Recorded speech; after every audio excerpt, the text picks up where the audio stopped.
برحمتہ الصلاۃ والسلام علی اشرف الانبیاء والمرسلین خاتم النبیین رحمۃ للعالمین ابی القاسم محمد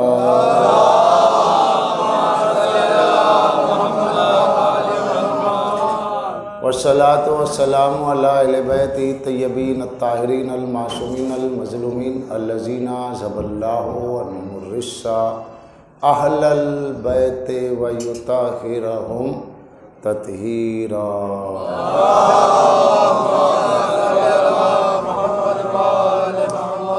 ولعنۃ اللہ علی اعدائہم اجمعین من الان الی قیام یوم الدین۔ قال اللہ تعالیٰ فی القرآن بسم اللہ الرحمن الرحیم ان الدین عند اللہ الاسلام۔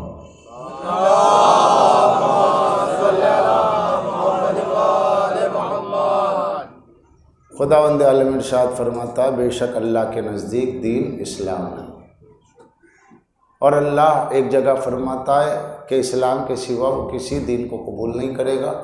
تو جب اللہ کسی کے دین کو قبول ہی نہیں کرے گا سوائے اسلام کے، تو اسلام ہر نبی کا دین ہے، اسلام ہر رسول کا دین ہے، اسلام ہر نبی کی امت کا دین ہے۔ بعد میں لوگ جیوس کہلائے، یہودی کہلائے، عیسائی کہلائے، وہ بات کی بات ہے، انہوں نے خود اپنا نام رکھا، مگر اللہ نے جو دین دیا وہ اسلام ہے۔ ہر رسول کا دین اسلام ہے۔ سرکار حضرت آدم صفی اللہ کا دین اسلام، نوح نجی اللہ کا دین اسلام، ابراہیم خلیل اللہ کا دین اسلام، شیز ہبت اللہ کا دین اسلام، عیسیٰ روح اللہ کا دین اسلام، رسول اللہ سرکار دو عالم کا، تاجدار مدینہ کا، احمد مختار کا، سیاح لامکاں کا، نبی انس و جاں کا، اس کا دین کہ جو بے کسوں کے لیے کس ہے، اس کا دین جو بے بسوں کے لیے بس ہے، یہی دین اسلام ہے۔ اور یہ دین اسلام مکمل ہوا غدیر۔ اب جب غدیر میں دین اسلام مکمل ہوا تو دین وہ ہے جو اللہ نازل کرے، دین وہ ہے جو رسول اللہ لے کر آئے، دین وہ ہے جس میں بندوں کی اوپینین اور ان کی رائے کی کوئی گنجائش نہیں۔ بندے جو بنائیں دین نہیں، بندوں کی رائے دین نہیں، اللہ کے قانون میں بندوں کا کوئی دخل نہیں۔ کربلا کی جنگ اسی پر تھی کہ میرے ہوتے ہوئے تو حرام کو حلال اور حلال کو حرام کرے، میں برداشت نہیں کر سکتا۔ گنہگار بہت تھے، خطا کار بہت تھے، شرابی بہت تھے، جواری بہت تھے، وہ سب اپنا اپنے نفس کا گناہ تھا، مگر حلال کو حرام اور حرام کو حلال کرنے کا کوئی اختیار کسی کو نہیں تھا۔ اور وہ بیعت حسین کے ذریعے اپنی رائے، اپنے قانون کو اسلام کہنا چاہتا تھا، تو امام نے فرمایا نہیں، اسلام تو وہی ہے جو قرآن میں ہے، اور جو قانون قرآن ہے وہ بدل نہیں سکتا۔ اب تو حلال کو حرام اور حرام کو حلال کر کے اگر اس پر کنفرمیشن میری بیعت کا لینا چاہتا ہے تو پھر یہ یاد رکھ، چاہے میرا پورا گھرانہ قتل ہو جائے، میں کبھی اس پہ کمپرمائز نہیں کر سکتا، کیونکہ آج اگر تجھ سے میری کمپرمائز ہو گیا تو چونکہ ہر نبی کا دین اسلام ہے، پھر کربلا آتے آتے اسلام ختم ہو جائے گا۔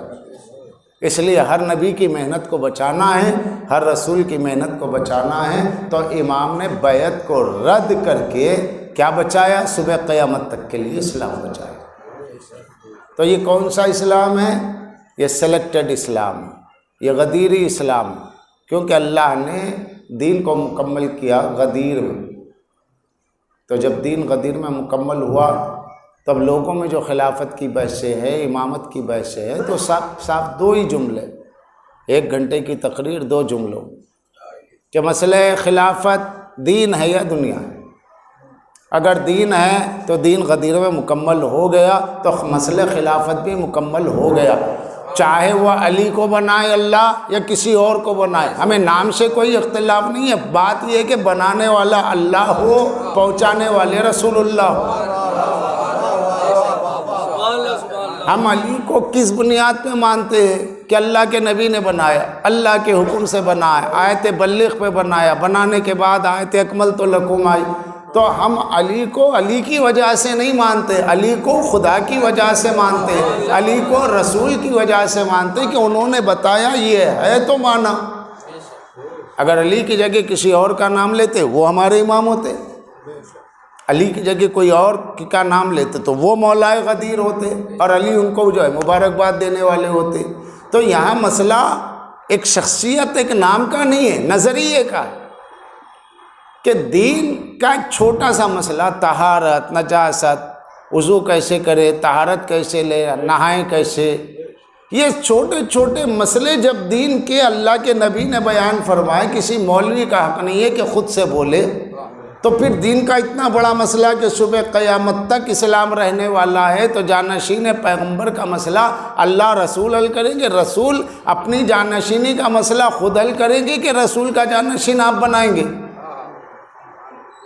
امت بنائے گی یا رسول بنائیں گے؟ دین کس کا ہے؟ رسول کا ہے۔ لایا کس نے؟ رسول نے۔ پہنچایا کس نے؟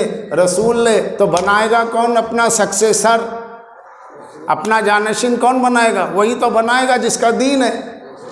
دین ہے رسول اللہ کا بنا رہے آپ، دین ہے اللہ کا بنا رہے آپ، تو پھر کعبہ کیوں نہیں بناتے؟ اپنا قبلہ الگ کیجئے، ایک نئی کتاب بنائیے، ایک نیا نبی بنائیے، نبی بنا بنایا ہوا، کتاب بنی ہوئی، قبلہ بنایا ہوا، بس امام کے مسئلے پہ آ کے الگ ہو گئے۔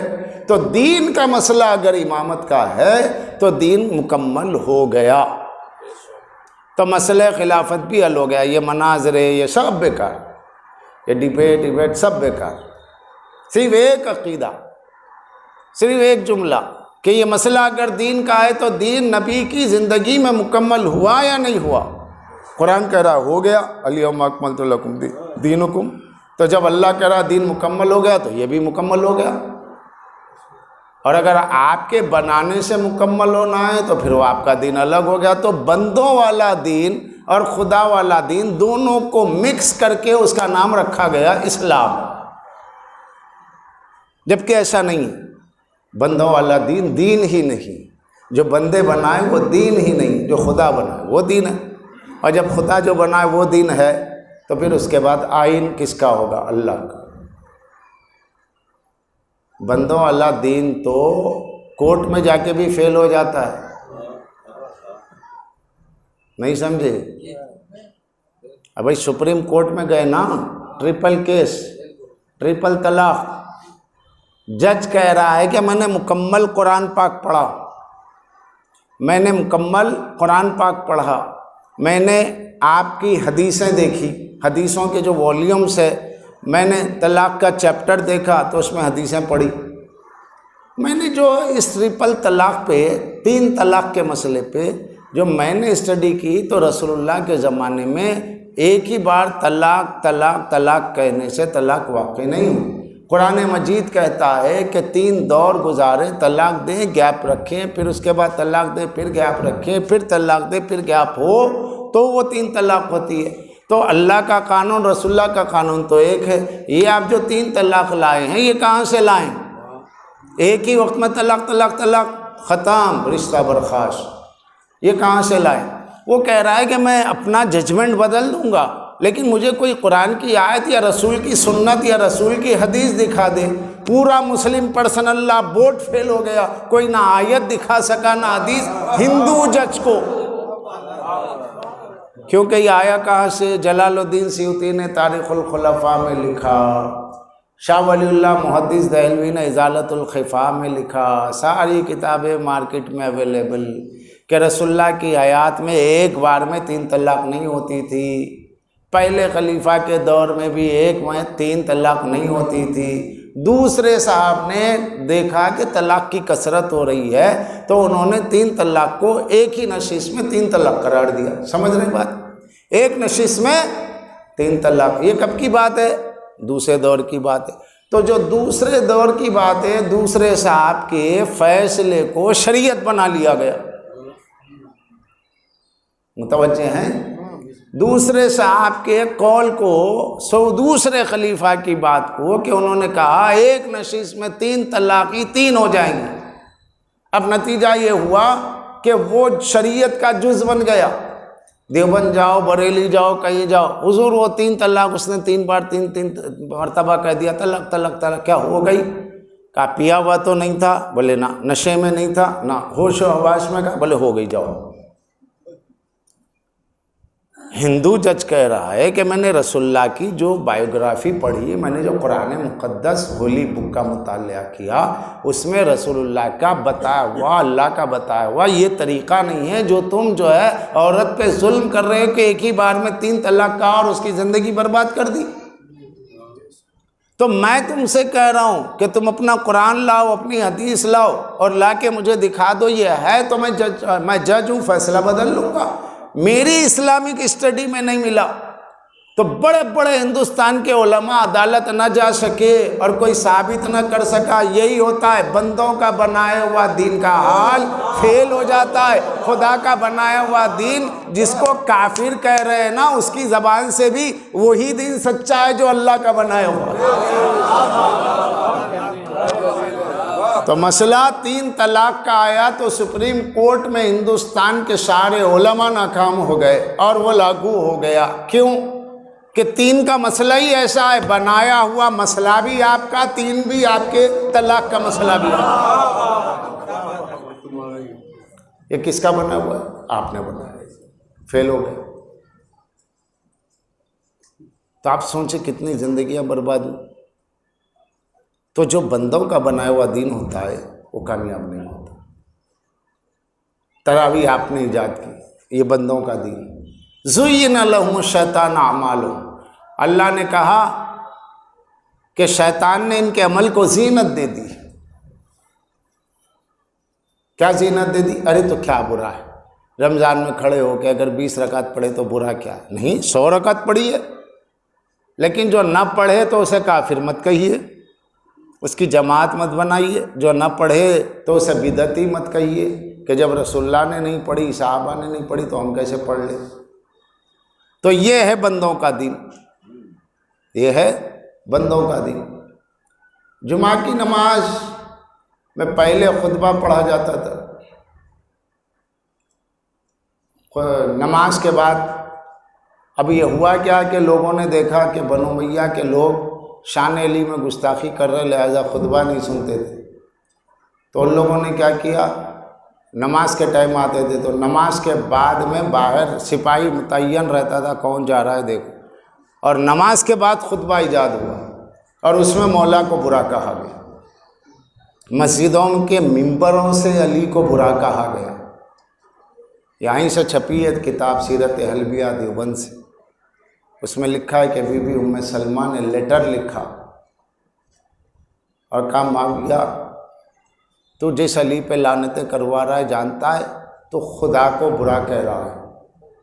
کہ میں خدا کو، ہاں علی کو برا کہنا، خدا کو برا کہنا، رسول اللہ کو گالیاں دینا. تنبیہ کی. جمعہ میں ہزاروں لوگ بیٹھے ہیں، مولا کی توہین کی جا رہی ہے اور کسی کے کان پہ جو نہیں رہے. سب حکومت کے دبدبے سے خاموش ہے، چپ ہو جاؤ، کون جان جوکھم میں ڈالے، جائیداد چلی جائے گی، گھر کے سب لوگ مارے جائیں گے. اپنی جان بچانے کے لیے اس دور کے لوگوں نے جمعہ کی نماز میں، جمعہ کے خطبے میں معاذ اللہ معاذ اللہ معاذ اللہ، نقل کفر کفر نباشت، امیر المومنین پہ ممبر سے لعنت کرتے تھے لوگ، اور نیچے کچھ بیٹھے ہوئے لوگ خاموشی سے سنتے تھے. یہ بدعت ایجاد ہے. اب وہ جو مولا پہ نام لے کے لعنت کرنے والے تھے وہ ختم ہو گئے. اللہ نے ہمیں صبح قیامت تک زندہ رکھا کہ اب تم علی دشمنوں پہ لعنت کرتے رہو. وہ دور تمہارا تھا، یہ دور ہمارا ہے. جماعت سے مشکل ہو تو فرادہ پڑھ لو، جماعت سے نہیں پڑھ سکتے فرادہ پڑھ لو. اگر سڑکوں پہ ایک ساتھ کھڑے ہو کے لعنت کرنے میں مشکل ہے، خطرہ ہے دین کو، خطرہ ہے عزاداری کو، تو تسبیح پر لعنت پڑھو کہ اللہم لعن جبت و الطاغوت، اللہم لعن قتلت الحسین و اصحابہ و رضیت بے.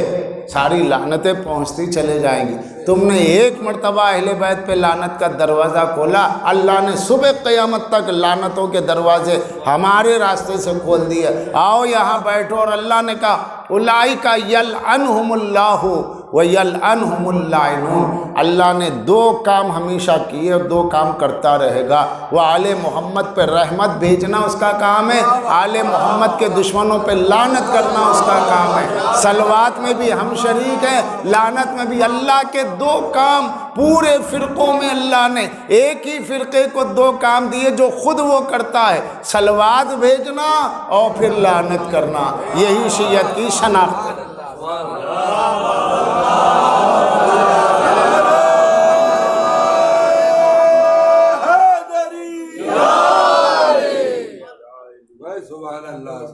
لوگ تو راستہ روکتے، نہیں جی وہاں مت جاؤ، وہاں لعنتیں ہوتی ہے۔ تو کس پہ ہوتی ہے بھائی؟ کل گزری بات، کس پہ ہوتی ہے؟ انہی پہ تو ہوتی ہے جو قاتل حسین۔ قاتل حسین کون ہے؟ شمر ہے۔ شمر سے پوچھا، یہ لکھنؤ کے ایک بزرگ عالم تھے بھائی، مولانا مقبول النبی۔ کیا ہوا بھائی؟ ان کا نام تھا مقبول النبی۔ ان کی کتاب ہے تطہیر الجنان انوار الرحمان۔ وہ اپنی کتاب میں لکھتے ہیں کہ شمر ملعون جب خنجر لیے مولا کے قریب آیا، مولا نے کہا یہ بتا تو مجھے قتل کس بات پہ کر رہا ہے، وجہ بول، تیرا میرا کیا جھگڑا ہے؟ کہ کچھ نہیں حسین، میں تو اپنی جاب کر رہا ہوں، فرض ادا کر رہا ہوں۔ کیسا فرض؟ کہا کہ بھائی فرض یہ ہے کہ میں یزید کی ماتحتی میں ہوں، میں نے یزید کی بیعت کی ہے، ابن زیاد میرا گورنر ہے، عمر ابن سعد میرا کمانڈر ہے۔ تو کہا نہیں، دینی پہلو سے کیا ہے؟ کہا دینی پہلو سے کیا ہے؟ مذہب کی روح سے آپ پوچھ رہے ہیں، دین کی روح سے پوچھ رہے ہیں تو میں تو جاہل آدمی ہوں۔ لیکن یہ کہ میرے پاس 200 علماء کے فتوے ہیں، 200 علماء کوفہ اور دمشق کے علماء نے فتویٰ دیا ہے آپ کے قتل کا۔ ازرو شریعت حسین کا قتل واجب ہے۔ یہ کہہ کے اس نے امامی کی پیش سے کاغذ نکالا اور نام بتائے کہ ان علماء نے کہا۔ تو مجھے یہ کام سونپا گیا، میں کہنا میرا آپ کا کوئی جھگڑا نہیں، لیکن میں ان علماء کے کہنے سے سیاسی اور مذہبی دونوں ساٹھ گھاٹ ہو گئی، گٹھ جوڑ ہو گیا۔ علماء کو خریدا درباریوں نے، اور درباریوں نے اپنی سیاست کا کام مذہب کے راستے سے لیا، اور بندوں کے بنائے ہوئے فتوے، بندوں کا بنائے ہوا مذہب، بندوں کے بنائے ہوئے دین سے اصلی دین کے وارث، دین اسلام کے وارث مولا حسین کے گلے پہ خنجر کس لیے چلا؟ نقلی دین والوں نے چلایا۔ اب حسین نے کہا اگر یہ بات ہے تو تو چلا چھری، ادھر خون نکلے گا اور صبح قیامت تک میرا خون اصلی اور نقلی دین کے درمیان میں فاصلہ رکھے گا۔ اب مجھے کوئی ڈر نہیں۔ حسینیت زندہ باد، حسینیت زندہ باد، مذہب اسلام زندہ باد۔ تو غور کرتے جائیں جو بات میں عرض کر رہا ہوں۔ تو شمر نے یہ کہا، تو اب ہم کیا کرتے ہیں؟ شمر پہ بھی لعنت، جس نے فتویٰ دیا اس پہ بھی لعنت، ابن سعد پہ بھی لعنت۔ ابن سعد جس کا جو ہے سپہ سالار ہے، وہ گورنر ہے، ابن زیاد ہے تو اس پہ بھی لعنت۔ ابن زیاد کو جس نے گورنر بنایا اس یزید پہ لعنت، یزید کو جس نے بنایا اس پہ لعنت، اس کو جس نے بنایا اس پہ لعنت۔ تو لعنت شمر سے شروع ہوتی ہے، سقیفہ پہ ختم ہوتی ہے۔ تو اس کو روکنے کے لیے کہا گیا لعنت مت کرو۔ کل کی بات ہے نا، یہی پوائنٹ میں نے رکھا۔ تو کہا کہ ٹھیک ہے لعنت کی بات ہٹاؤ، اب رونے کی بات ہے جی، رونا۔ ارے کہا 1400 سال ہو گئے، اب رو کے کیا کرو گے؟ ایک واقعہ ہو گیا، مختار نے انتقام لے لیا، سب کچھ ہو گیا تاریخ میں، اب تم روئے روئے پھر رہے ہو، یہ کیا فائدہ ہے؟ آج کے رونے کا کیا فائدہ ہے؟ نہیں بھائی، رونے کا فائدہ ہے، کیوں نہیں؟ لوگ کہیں گے کیوں رو رہے ہو؟ آنسو تو ایسے ہی نہیں نکلتے، جس کا دل نرم ہوگا اس کے آنسو نکلیں گے، جس میں ضمیر زندہ ہوگا وہ روئے گا۔ تو لوگ کہیں گے کیوں رو رہے؟ کہا کہ آج کا وہ دن ہے، یہ وہ مہینہ ہے جس میں ہمارے آقا شہید ہوئے۔ کس نے مارا؟ اس نے مارا، شمر نے مارا، یزید نے مارا، فلاں فلاں فلاں۔